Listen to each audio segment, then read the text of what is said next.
Minsan may mga sitwasyon talaga na nakakapagpagalit sa atin. Yung tipong kahit anong gawin mo, parang ang hirap maging magalang. Pero sa totoo lang, napakahalaga ng pagiging magalang lalo na kapag naiirita tayo. Bakit? Kasi ang galit ay parang apoy.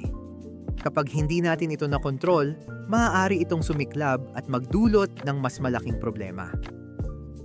Una, isipin mo ang mga tao sa paligid mo. Kapag naiirita ka, madalas ang unang impulse mo ay sumagot ng masama o makipagtalo.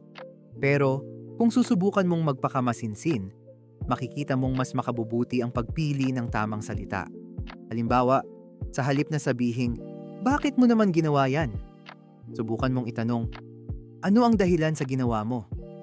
Sa ganitong paraan, nagiging mas maayos ang usapan at mas nagiging bukas ang isipan ng kausap mo. Pangalawa, alalahanin mo na ang mga tao ay may kanya-kanyang pinagdadaanan.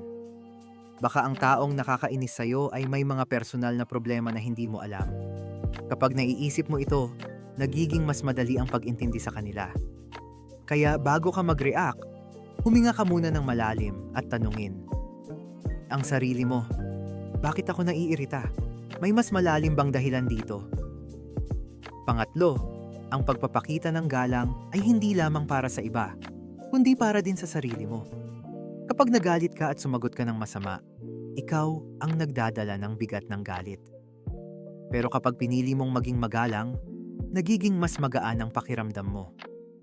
Parang nagiging mas malinis ang iyong isipan at mas madali kang makapag-isip ng solusyon sa problema. At syempre, huwag kalimutan ang kapangyarihan ng ngiti. Kahit na naiirita ka, ang simpleng ngiti ay maaaring magbago ng takbo ng usapan. Minsan, ang ngiti ay nagiging tulay para sa mas magaan na usapan. Kapag ngumiti ka, kahit na hindi mo gusto ang sitwasyon, nagiging mas positibo ang daloy ng usapan.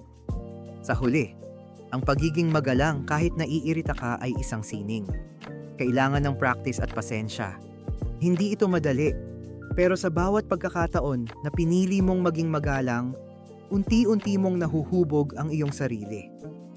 Kaya sa susunod na makakaranas ka ng sitwasyon na nakakapagpagalit, subukan mong maging magalang. Hindi lang ito makakatulong sa iba, kundi makakatulong din sa iyong sariling kapayapaan.